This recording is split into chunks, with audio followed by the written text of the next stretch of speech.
Hello, আসসালামু আলাইকুম। চলে এলাম নতুন একটি ব্লগ নিয়ে। আজকে আমি এসেছি পর্তুগালে একটি মাসাজ পার্লার অ্যান্ড স্পা। তো এখানে একটি সার্ভিস নিব। আশা করি পুরো ভিডিওটা আপনাদের সঙ্গে শেয়ার করতে পারবো। আই ডোন্ট নো, কারণ মাসাজ পার্লারের ভিতরে অবশ্যই ভিডিও অ্যালাউ হবে না। তারপরেও প্রথম থেকে শেষ পর্যন্ত ওদের সার্ভিস কেমন পুরোটাই দেখানোর চেষ্টা করব। আর হোপফুলি পুরো ভিডিওতে আমার সঙ্গেই থাকবেন। So keep watching. সো আমি যাত্রা শুরু করলাম আলগেউরাও মার্টিন থেকে।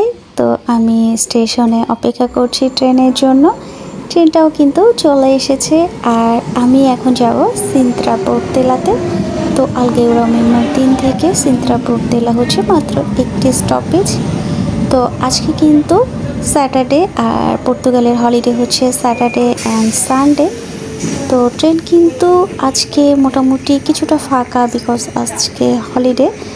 নর্মালি কিন্তু এই অফিস টাইম যখন থাকে তখন কিন্তু ট্রেনে বেশ ভালো ভিড় থাকে, কারণ কাজ শেষ করে মানুষ বাসায় যায়। তো এখন কিন্তু মোটামুটি খালি। আর এই ট্রেনের লাস্ট স্টপেজ হচ্ছে সিন্ত্রা, আলগেউরাও মার্টিন থেকে নেক্সট স্টপেজ সিন্ত্রা পোর্তেলা অ্যান্ড একেবারে লাস্ট স্টপেজ হচ্ছে সিন্ত্রা। দ্যাটস ওয়াই ট্রেনটা কিছুটা খালি থাকে, আর আজকে হলিডে হওয়াতে আরও বেশি কিছুটা খালি। তো ফাঁকা ট্রেনেই আমি উঠে গেলাম অ্যান্ড উঠে উইন্ডোর পাশে বসে পড়লাম, বিকজ আমি এই সময়ের ভিউটা দেখতে দেখতে যাব। আর এখন হচ্ছে বাজে সন্ধ্যা 7:35। আমি 7:35-এর ট্রেনে উঠলাম। আমি গুগল ম্যাপ দেখে নিলাম, আমার সিন্ত্রা পোর্তেলাতে যেতে অনলি 3 মিনিটস লাগবে। আর এখন ঠিক সন্ধ্যা বলা যাবে না সন্ধ্যা, কারণ হবে এখানে ঠিক 8:30 থেকে 8:25-এ। দ্যাটস ওয়াই এখন কিন্তু ওয়েদারটা অনেক ভালো, আর সূর্য যখন ডুবতে থাকে তখন কিন্তু সব কিছু অনেক বেশি সুন্দর সুন্দর লাগে। তো এই পাশটা কিন্তু মোটামুটি হিলি এরিয়া, আর সিন্ত্রা পোর্তেলা সব কিছুই হচ্ছে ট্যুরিস্ট জোন। আর ট্যুরিস্ট জোনে কিন্তু সবসময় অনেক ভিড় থাকে, দ্যাটস ওয়াই ট্রেনেও ভিড় থাকে। যেহেতু আজকে স্যাটারডে আর পুরো উইকসে কাজ শেষে স্যাটারডেতে কিছুটা সবাই রেস্ট করে, দেন সানডেও হলিডে থাকে, দেন সানডেতে সবাই ঘুরতে বের হয়। তো আমি বাইরে সুন্দর সুন্দর ভিউ দেখতে দেখতে চলে যাচ্ছি। আর পর্তুগাল মোটামুটি পুরোটাই হচ্ছে hilly area and beach area. তো আমার দুটোই পছন্দ, হিল এরিয়াও পছন্দ, বিচ এরিয়াও পছন্দ।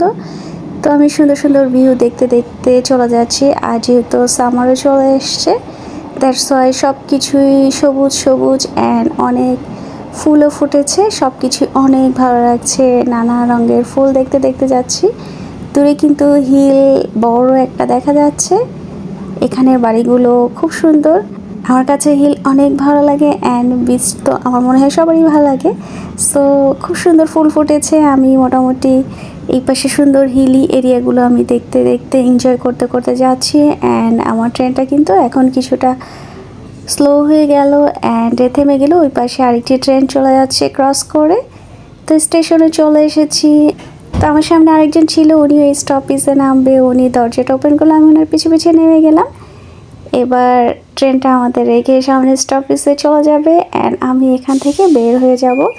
বের হওয়ার জন্য কিছুটা হেঁটে আমাকে গেটের ওখানে যেতে হলো। অ্যান্ড এখানে গেট পাস যেটা থাকে, মেট্রো কার্ড যেটা থাকে, সেটা ট্রেন মেট্রো সব কিছুতে চলা যায়। তো কার্ডটা এখানে টাচ করলে গেটটা ওপেন হয়ে যাবে, দেন আমি বের হয়ে গেলাম। এবার আমি গুগল ম্যাপটা দেখে নিলাম, অনলি 3 মিনিটস এখানে হাঁটতে হবে। সব কিছু আমি আজকে 3 মিনিটস করে পাচ্ছি। তো আমি এখানে দুজন পর্তুগিজের হেল্প নিলাম, ওদেরকে অ্যাড্রেসটা দেখিয়ে বললাম যে এটা আসলে কোনটা হবে, কারণ এখানে এক্স্যাক্ট গুগল ম্যাপে দেখাচ্ছিল না, লোকেশনটা দেখাচ্ছিল। বাট আমি যে শপিং সেন্টারটা যাব সেই শপিং সেন্টারের কোনো নামটা আমি খুঁজে পাচ্ছিলাম না। দেন ওরা আমাকে হেল্প করলো, বললো আমার সঙ্গে সঙ্গে আসো, আমি দেখিয়ে দিচ্ছি। বললো ওখানে পিঙ্গোদোস দেখা যাচ্ছে, পিঙ্গোদোসের নিচেই হচ্ছে সেন্ট্রো কমার্শিয়াল মার্কেটটা। সেন্ট্রো কমার্শিয়াল মার্কেটের ওপাশটাতেই হচ্ছে আমি যে স্পা সেন্টারটিতে যাব, সেই স্পা। তো এই পাশের গেটটা ক্রস করলো, দেন আমি ওদেরকে মেসেজ দিলাম আমি চলে এসেছি। ওরা দেন একটা ওদের যে সার্ভিস দেয় সেই একটা লোককে পাঠালো যে আমাকে পথ দেখিয়ে নিয়ে যাচ্ছিল, কারণ অলরেডি 7:30 বেজে গিয়েছে। 7:30 হলে ওদের ওই পাশের গেটটি ক্লোজ হয়ে যায়, দেন পিছনের এই পাশের গেটটি ওপেন থাকে। আর আমার টাইমে মিল ছিল না, বিকজ আমি 7:30 পরেই বের হতে পারবো। এখানকার এন্ট্রান্সটা হচ্ছে গ্যারেজের ওই পাশ দিয়ে এন্ট্রান্স করা যায়। তো ওদের এন্ট্রান্স এরিয়া হচ্ছে দুইটা, ওই পাশেরটা ক্লোজ অ্যান্ড এই পাশেরটা ওপেন। দেন আমি ঢুকে গেলাম। এই স্পা সেন্টারটা খুব বেশি একটা বড় না, অনলি 3 থেকে 4 জন একসঙ্গে সার্ভিস নিতে পারবে। তো আমি ঢুকে গেলাম অ্যান্ড অবশ্যই ওদেরকে জিজ্ঞেস করে নিয়েছিলাম যে আমি ভিডিও করতে পারবো কি না। ওরা বললো ঠিক আছে, এখন করতে পারো, কোনো সমস্যা নাই। এই হচ্ছে ওদের ছোট্ট একটা কাউন্টার। আর ওরা সবাই হচ্ছে এখানের থাইল্যান্ড থেকে এসেছে অ্যান্ড ওরা সবাই থাই। তো আমি সার্ভিসগুলো দেখে নিলাম। তার চেয়ে বড় কথা, আমি সার্ভিস কোনটা নিব এটা আমি আগেই কন্ট্যাক্ট করে রেখেছিলাম অ্যান্ড বুকিং করে রেখেছিলাম। এখানে আসলেই সাথে সাথে সার্ভিসটা নেওয়া যায় না, আগে থেকে ফোনে বা হোয়াটসঅ্যাপে অথবা ইমেইলে কন্ট্যাক্ট করে দেন বুকিংটা নিয়ে নিতে হয়। আমার বুকিং ছিল আজকে ঠিক 7:45-এ, যদিও আমার আসতে 2 মিনিট লেট হয়েছে। ওদের সার্ভিস কিন্তু এখানে ঘন্টা হিসাবে সার্ভিস দেওয়া হয়, টাইম যতটা ঠিক চার্জটাও তত বেশি দিতে হয়। যেমন 1 ঘন্টা যদি স্পা অ্যান্ড ম্যাসেজ সার্ভিস নেওয়া হয় দেন আমাকে পে করতে হবে 60 ইউরো। আর যদি আমি এটা 30 মিনিটস নেই দেন আমাকে পে করতে হবে 30 ইউরো। তো আমি আগেই কথা বলেছিলাম আমাকে 30 মিনিটস তোমরা সার্ভিস দিবে, দেন ওরা আমার কাছে 30 চেয়েছিল। দেন আমি বললাম এটা আমি রেগুলার কন্টিনিউ করব, আমি পার মান্থ একটা করে সার্ভিস দিব। দেন ওরা বললো ঠিক আছে, তুমি যদি পার মান্থ একটা করে সার্ভিস নাও দেন তোমার জন্য 5 টাকা ডিসকাউন্ট করা হবে। দেন ওরা আমার জন্য 25 ইউরো করে এই সার্ভিসটার ব্যবস্থা করলো। আর আজকের আমার সার্ভিসটা ছিল নেক অ্যান্ড ফেস মাসাজ। তো আমি আমার বেডে, নির্ধারিত বেডে শুয়ে পড়লাম অ্যান্ড ওরা মাসাজটা শুরু করলো।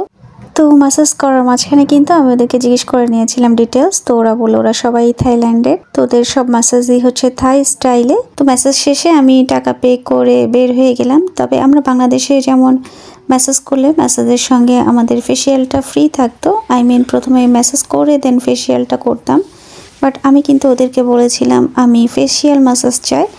বাট আমাদের ফেসিয়াল মাসাজ অ্যান্ড ওদের ফেসিয়াল মাসাজ হচ্ছে অনেক ডিফারেন্ট, বিকজ ওরা তো টাইম নির্ধারণ করে করছে। তো ওরা আমাকে ওই 30 মিনিটসই মাসাজ দিয়েছে, ওরা কোনো প্যাক লাগায়নি। যেমন আমি সার্ভিসটা নেওয়ার আগে বলেছিলাম আমাকে অ্যালোভেরা মাসাজ দিবে, দেন ওরা কিন্তু শুধুমাত্র অ্যালোভেরা মাসাজটাই আমাকে দিল।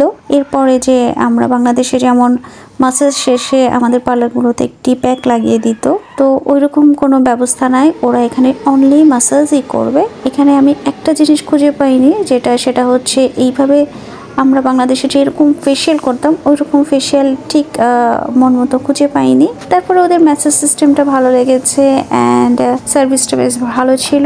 তো সব কিছু শেষে এবার বাসায় যাওয়ার জন্য ট্রেনে উঠে গেলাম। এখন প্রায় সন্ধ্যা হয়ে গেছে, এখনও ট্রেনটা মোটামুটি ফাঁকা। তো এই ছিল আজকের আমার ছোট্ট ভিডিও, হোপফুলি আপনাদের ভালো লেগেছে। আর এতক্ষণ কষ্ট করে আমার সঙ্গে থাকার জন্য ধন্যবাদ সবাইকে। ভালো থাকবেন সবাই, আল্লাহ হাফেজ।